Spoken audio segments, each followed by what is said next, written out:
It was the master versus the protege in the IPL, and MS Dhoni showing that even though his powers may be waning, still he is good enough to prevail over many other youngsters. He's still good enough to win you a game single-handedly. And on the basis of his 26 in 11 balls today, which helped CSK go across the winning line, and then his smart captaincy, some very sharp DRS decisions, and one stunning run out, which he got the non-striker out while he was wearing the gloves, throwing from behind the stumps. All of those things put together, he was also given the Man of the Match award. With that, he also now holds the record of being given the Man of the Match and the oldest player in the history of the IPL to get the Man of the Match award. He's now tied for second spot in terms of most Man of the Match awards in the IPL.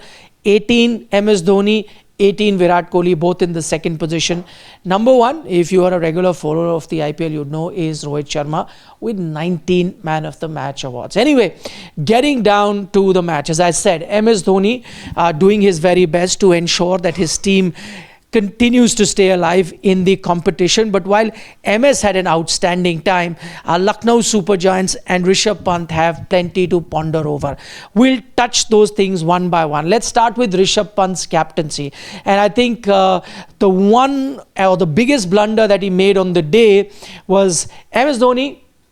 We all know this IPL, it's an open secret that he struggled against spinners, not from now actually, for the last few seasons. And this season in particular, every time he comes out to bat, the opposition team will deploy a spinner, and more often than not, he finds the going very tough. This time, that wasn't the case. He comes out to bat, and who is he fed with?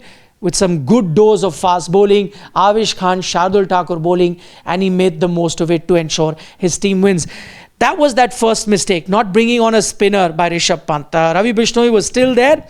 He had an over to spare. You could have got. The game was in the balance, but he failed to do that. That was mistake number one. And the mistake that is somehow related to that is the fact that you bring on Shardul Thakur to bowl in the death. Yes, he's had a mixed season so far, but we know that with the new ball, middle of the match, he may still be successful. At the death, he can go for a lot of runs, and I think that also proved very critical for Lucknow Super Giants today.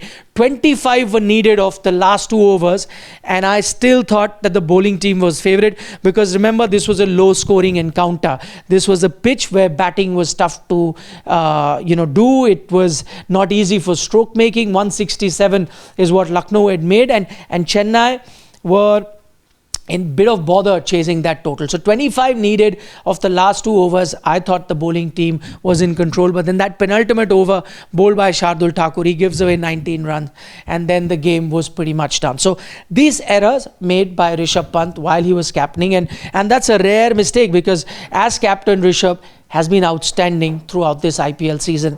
Now to Rishabh Pant's batting, and I think it'll be a bittersweet day for him.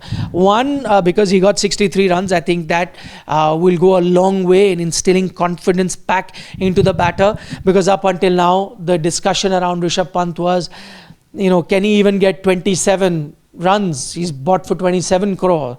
He got that. Then can he even get 50, if not 150, at least a combined 50 of all his innings during the IPL? I think he put all those criticisms to rest. He got those 63, which I think will give him a lot of confidence. But there's a bit of a debate over his strike rate. Many people saying that maybe his strike rate of 128, 29 cost Lucknow the game. They could have gotten 20 more runs. He faced about 49 deliveries, and who knows, that could have been a match-winning total. Oh, I have a different take on it. I think the pitch was really tough to bat on. Wickets were falling, and he needed to take control.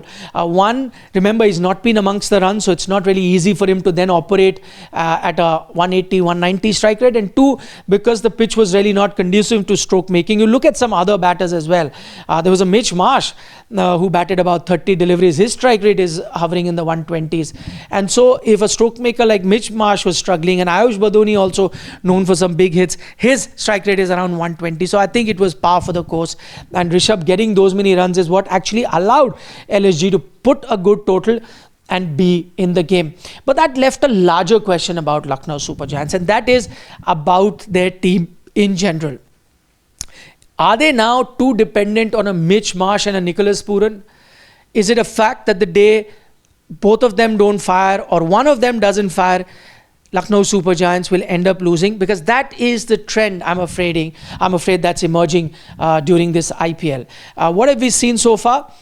3 losses for Lucknow Super Giants, and out of those 3 losses in 2 games, both Mitch Marsh and Nicholas Pooran have failed with the bat, and it's resulted in a loss. The one game where both of them fired and Lucknow Super Giants still lost was that game versus Punjab King, where Ashutosh was absolutely on fire. I beg your pardon, the game against Delhi Capitals, where Ashutosh was completely on fire and chased that total down. That was that only game when Nicholas Pooran had also fired and Mitch Marsh, and yet they lost. But I think this is a serious matter of concern for Lucknow Super Giants. Can they win without a Mitch Marsh and a Nicholas Pooran? More so Nicholas Pooran. Today he was out very early, amazingly bowled by Anshul Kamboj, took that DRS as well, got him out early, and that's why probably Lucknow ended up with a below par total. Finally, turning our attention to Chennai. Till now, they seem to be a team that was in a different league, and I don't say it in a positive way when I mean different league. They were below a league for the rest of the team, because the rest of the teams were packed in a bunch together. Chennai were the only team with 1 win. Now they have joined the bunch, at least the bottom half of the bunch. Now they are with the rest of the team with 4 points. Does that give hope to Chennai Super King fans? Does that tell them that maybe there's an outside chance they can make it?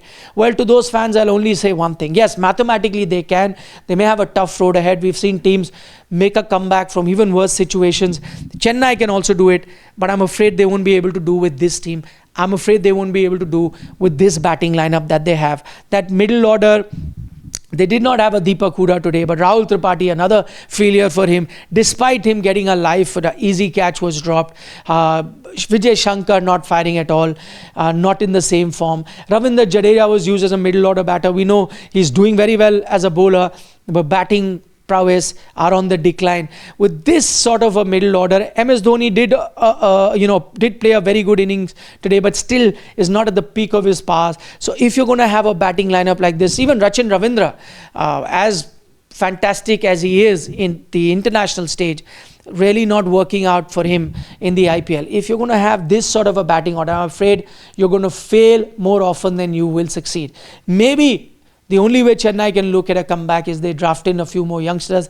They got Sheikh Rashid today. He was like a breath of fresh air. Didn't score too many runs, but was scoring them at a very fast click. They've got a few more youngsters sitting in their bench, like an Andre Siddharth, and they've even got Matre, a young kid that they have signed, a 17-year-old. I know it's too early for him. Maybe they can look at him. Vansh Bedi is there, a young wicketkeeper batter. Maybe they can look at all of these players and draft them into the team, because you can't do any worse than you're already doing with a has-been past their expiry date batting lineup that they have currently. But as I said, all in all, it's still at least pushed this Chennai team within the bunch. Who knows what happens from here on.